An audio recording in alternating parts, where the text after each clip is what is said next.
front of us with the 19 painted on it doesn't tie in with the manned program. It's an early 8-foot diameter Thor Delta that launched some early lightweight communications satellites. Its grandchild of today's Delta IV, a 16 feet in diameter. Okay, buddy, just make sure you don't launch it, okay? I can't. Yeah, that's right. Hey, there's a map. Incoming. It's meant for a lot of people. Oh, what? Yeah, it's meant for more than one. It can only contain 3 people.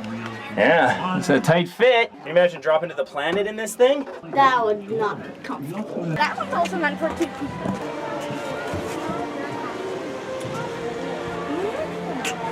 This is pretty cool. If you look below the rocket, you will see a blue base plate. That was the launch pad in 1961.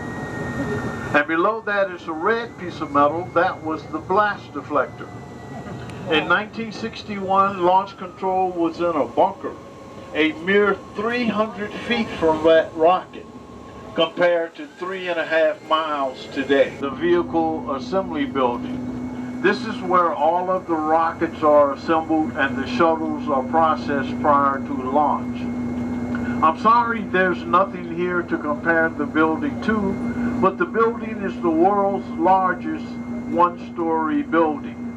It's ranked 6th or 7th in the world by volume. By volume, I mean the building can house 3.5 Empire State Buildings. It's 525 feet tall, and the roof is so big you could put Yankee Stadium up there and still have an acre left over for parking. The bay doors that you see, there are 2 on the east side, 2 on the west side. They're 456 feet tall. They open in an upside down T, and the doors are so heavy it takes 45 minutes to open and 45 minutes to close. There have been 135 shuttles processed in that building, and 14 rockets have been assembled for the Skylab and Apollo programs. Right now, Boeing is in orbital processing facility number 3, building the CST-100 spacecraft, preparing it for future launches. Mobile launch platform number 1. It was used in the launching of the shuttles.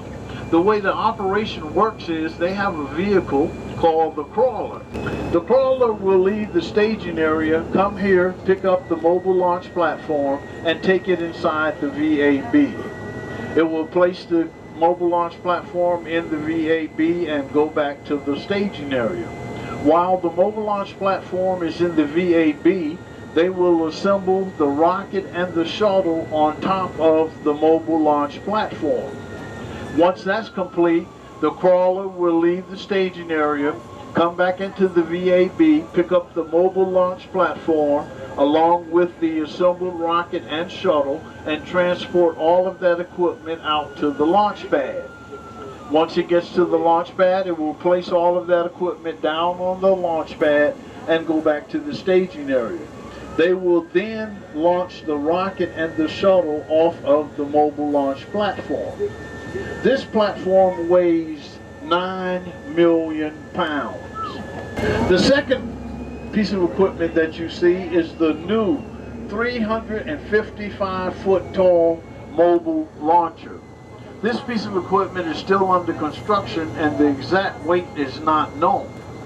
But it too will be transported by the crawler out to launch pad 39B along with the SLS heavy lift rocket to launch the Orion space capsule in the future.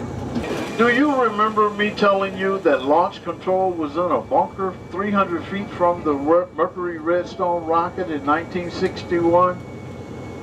Well, if you look to your right front, the white building with the dark windows, that's launch control of today.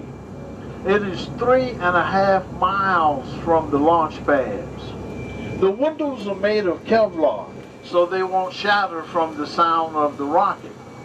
Launch control has control for 7, maybe 8 seconds into liftoff, and then control is transferred to mission control. Mission control is located in Houston, Texas. Mission control has control until the shuttle has landed or the capsule has splashed down and the mission is complete. Most of your unmanned rockets are launched from Cape Canaveral. Your manned rockets are launched from Kennedy Space Center. See a bunch of fish. Those are happy fishies. Florida is the lightning capital of the United States. And they have these lightning masts and lightning towers to attract the lightning away from the launch pad, especially when there's a rocket on the pad. The first launch from this pad was a manned rocket. It was Apollo 10. It was the only Apollo mission launched from this pad. The last launch from this pad was a shuttle mission, and that was in 2006. Now, if Jaws pops out of the water, that would be some pretty cool cross promotion there. Yeah.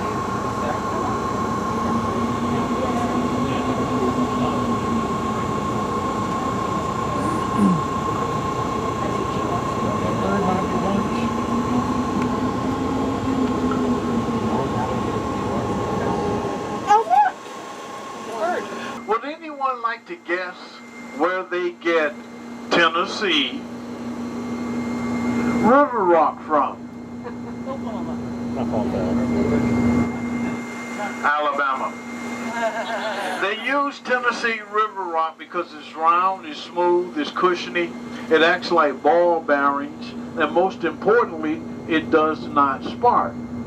It takes the crawler fully loaded from the VAB out to launch pad 39A approximately 5.5 hours. It takes the crawler fully loaded from the VAB out to launch pad 39B approximately 8 hours. Remember, the crawler's top speed, fully loaded, is only 1 mile per hour. We walk faster than that, fully loaded. For those of you that remember Walter Cronkite, he was reporting on Apollo 11, the moon mission, and the rocket was so loud it shook the ceiling tiles down on him.